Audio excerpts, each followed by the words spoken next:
IKEA je švédská firma a Švédi většinou se neradi chlubí nebo to neumí. A když už se s něčím pochlubí, tak to mají 100krát prostě ověřený. Proto my jsme se nikdy sociální a environmentální politikou nechlubili.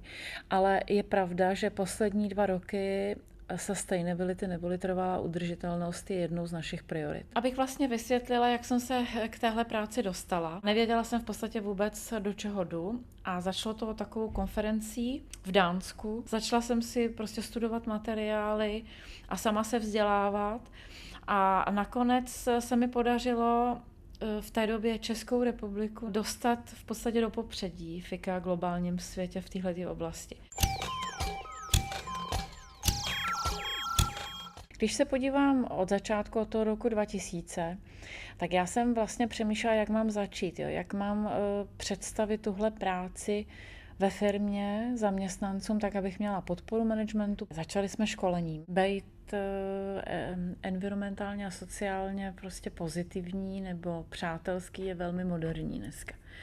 Druhá věc je, když odkryjete tu pokryčku a podíváte se dovnitř, co opravdu ty firmy dělají. Je to jenom kapka v moři, co by ta firma opravdu mohla udělat, nebo jaký jsou dopady na životní prostředí a co skutečně dělá. Jakým způsobem se firmě může vrátit to, že se stará o environmentální a sociální politiku. Je potřeba se zamyslet nad tím, jaká je ta přidaná hodnota.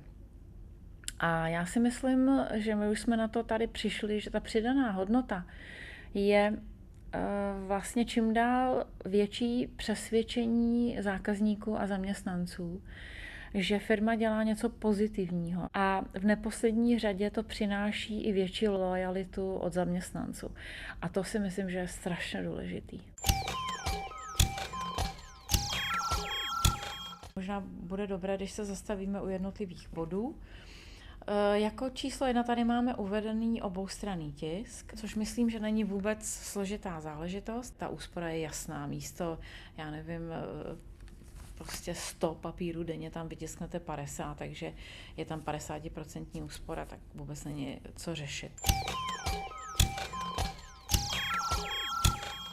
Když jsme se do této kanceláře stěhovali, tak jsme si vymysleli, že si tam rozdělíme jednotlivý světelný okruhy, protože samozřejmě ten režim pracovní je u jednotlivých oddělení odlišný, tak úderem 18. hodiny každý den se vypne automaticky světlo v celé kanceláři a ten dotyčný, který se tady zapomněl nebo má nějakou práci, tak prostě se zvedne a jde si ten svůj okruh zapnout. Případně máme skoro všichni na stolech lampičky a někomu dokonce líp vyhovuje, když pracuje s lampičkou a nepracuje vlastně pod tím centrálním osvětlením. Podobné zařízení máme i pro chod počítačů. Úderem 10. hodiny večer se vypnou všechny počítače. Úspory opravdu klesly až na 50%.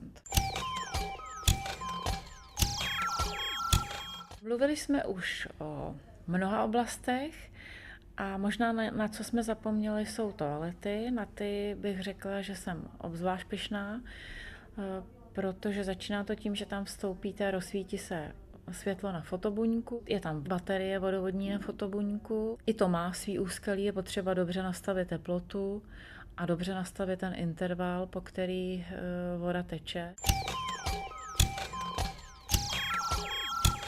Když jsme tady měli barely s vodou a pak jsme začali přemýšlet, proč ne vodu z kohoutku, ale protože samozřejmě hygiena je důležitá, tak jsme se rozhodli použít filtry. V naší kanceláři běžně pracuje 80 lidí a ta úspora za rok je 22 000. Nám trvalo jako IKEA 5 let, než jsme dosáhli 90% vytříděnosti odpadu.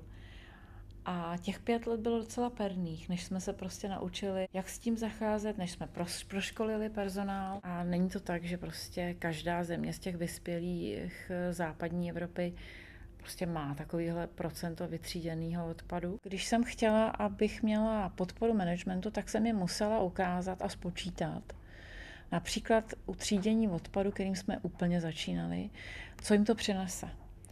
Takže my jsme měli ze začátku náklady na likvidaci odpadu tady na Zličíně na obchodním domě 80 000 měsíčně. A v okamžiku, kdy jsme začali třídit, tak to kleslo na 30-40 tisíc, čili já nevím, o více než 50%. Loni jsme na zkoušku dali zaměstnancům zdarma transportní kupon na městskou hromadnou dopravu a dostali ho všichni zaměstnanci v České, Slovenské a Maďarské republice. Ohlas byl ohromný.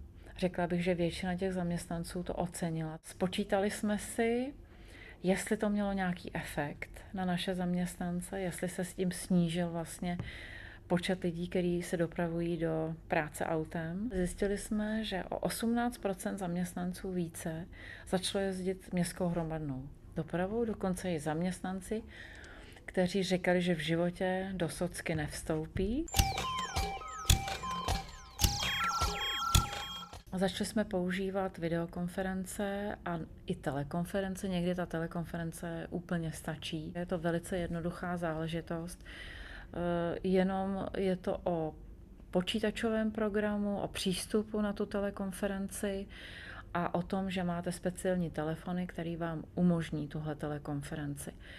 A jinak je to obrovská úspora času samozřejmě, ale i peněz, letenek a tak dále. V podstatě bych řekla, že se ta úspora může pohybovat až na 50% cestovních nákladů.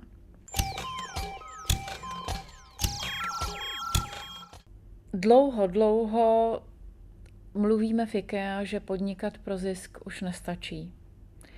A já bych řekla, že to právě souvisí s tou environmentální a sociální politikou, že se vlastně tady nebavíme jenom o prodeji a o tom, kolik zákazníků přišlo, ale že taky přemýšlíme, jaký to má dopad na společnost a na to okolí, kde IKEA působí. My máme cíl, že bychom rádi, aby co nejvíc lidí a co nejvíc zaměstnanců nás bralo jako dobře prosperující firmu, která ale se zajímá o životní prostředí a o sociální oblast všude tam, kde působí.